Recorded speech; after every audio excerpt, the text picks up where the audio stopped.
Hello বন্ধুরা। তো কাল ছিল রবিবার, আর রবিবার মানেই তো বাঙালিদের চিকেন বা মাটন। তো আমিও কালকে বানিয়েছিলাম চিকেন একটু অন্যরকমভাবে, একটু সহজভাবে, কারণ এত কাজের চাপে আর ছোটো বাচ্চাকে নিয়ে কিন্তু সবসময় কিন্তু ভালোভাবে করা যায় না। তো তাই তো এখন চলো ভিডিওটা স্টার্ট করা যাক। তো চিকেন কারিটা আমি বানিয়েছিলাম খুবই সহজভাবে। প্রথমে তেল গরম হয়ে এলে ওর মধ্যে কিন্তু একটু গোটা গরম মশলা ফোড়ন দিয়ে আর পেঁয়াজটা একটু ভেজে তার মধ্যে কিন্তু চিকেনটা ডিরেক্ট দিয়ে দিয়েছিলাম। চিকেনটা কিন্তু আমি কালকে ম্যারিনেট করিনি, মানে সময়ও পাইনি আসলে, কারণ হাজব্যান্ড খুব দেরি করে নিয়ে এসেছিলো। তো হাতে একদমই কম সময় ছিল, তাই ভাবলাম যে না, একেবারেই ডিরেক্ট রান্না করব। তো এবারে আমি ওই পেঁয়াজের মধ্যে চিকেনটাকে দেওয়ার পরে কিন্তু পরিমাণ মতো নুন, অল্প পরিমাণে হলুদ, অল্প পরিমাণে জিরে আর ধনে গুঁড়ো, আর অল্প পরিমাণে দিয়ে দিলাম লঙ্কা গুঁড়ো। এরপর দিলাম সেই একই পেস্ট যেটা দিয়ে থাকি আমরা চিকেনে, আদা পেঁয়াজ রসুন বাটা, আর একটা টমেটো কিন্তু আমি দিয়ে দিয়েছিলাম। টমেটোটা কিন্তু আলাদা পেস্ট করার সময় নেই, তাই একসাথেই কিন্তু আমি একটা ভালো মতন পেস্ট বানিয়ে চিকেনটার মধ্যে দিয়ে দিলাম। এবারে খুব ভালো করে কিন্তু চিকেনটাকে কষাতে হবে। এখানে কিন্তু তাড়াহুড়ো করলে হবে না, তাই তাড়াহুড়ো আমিও করিনি। চিকেনটাকে কিন্তু বেশ শান্তি করেই কিন্তু কষাতে হবে, না হলে কিন্তু একেবারেই টেস্ট আসবে না। তো এখন আমি এটাকে কষিয়ে নেব। তো এরই ফাঁকে আমি করেছিলাম চিকেনের সাথে কালকে চাটনি। তো চাটনির প্রিপারেশন নিতে নিতে আমি এখানে কিন্তু চিকেনের আলুটা ভেজে নিচ্ছি, কারণ বাঙালিদের চিকেন তো আলু ছাড়া একেবারেই ভালো লাগে না।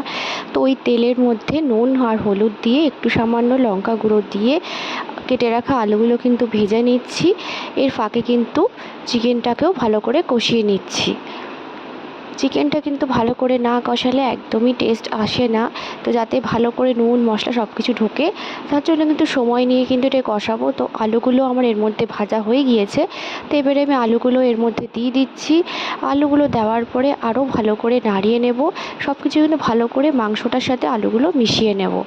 এইভাবে কিন্তু সহজভাবে মাঝে মাঝে আমি করে থাকি, কারণ হাতে সময় নেই আর ছোটো বাচ্চা নিয়ে কিন্তু সম্ভব হয়ে ওঠে না যে খুব ভালোভাবে আর অনেকটা সময় নিয়ে রান্না করবো। তাই কম সময়ের মধ্যে কিভাবে টেস্টি রান্না করা যায় সেটাও কিন্তু মাঝে মাঝে আবিষ্কার করতে হয়।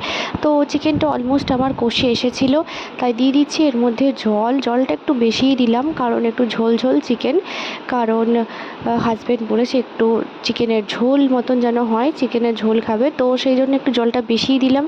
এবারে জলটা দেওয়ার পর ঢাকা দিয়ে কিন্তু 10 থেকে 15 মিনিট মিডিয়াম ফ্লেমে রান্না করব। তো এরই ফাঁকে আমি চাটনিটাও কিন্তু বসিয়ে নিচ্ছি। চাটনি বসালাম, একটু তেলের মধ্যে কিন্তু সর্ষে ফোড়ন দিয়ে আর দুটো শুকনো লঙ্কা দিয়ে দিয়েছিলাম। এর মধ্যে কেটে রাখা টমেটোগুলো দিয়ে দিচ্ছি।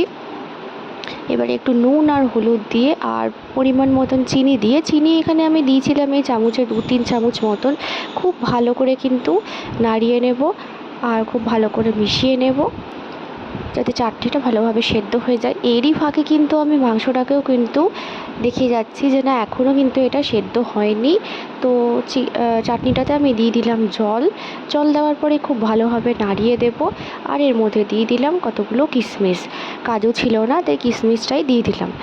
এরপরে কি করব, এরপরে চিকেনটা কিন্তু অলমোস্ট প্রায় হয়ে গিয়েছে। তো চিকেন কারি আর চাটনি দুটোই কিন্তু আমার হয়ে গিয়েছে, আর তাই লাঞ্চ হয়ে গেছে রেডি। আজকে লাঞ্চের ভিডিও ভালো লাগলে অবশ্যই কিন্তু ভিডিওটিকে লাইক করে চ্যানেলটা সাবস্ক্রাইব করে পাশে থেকো।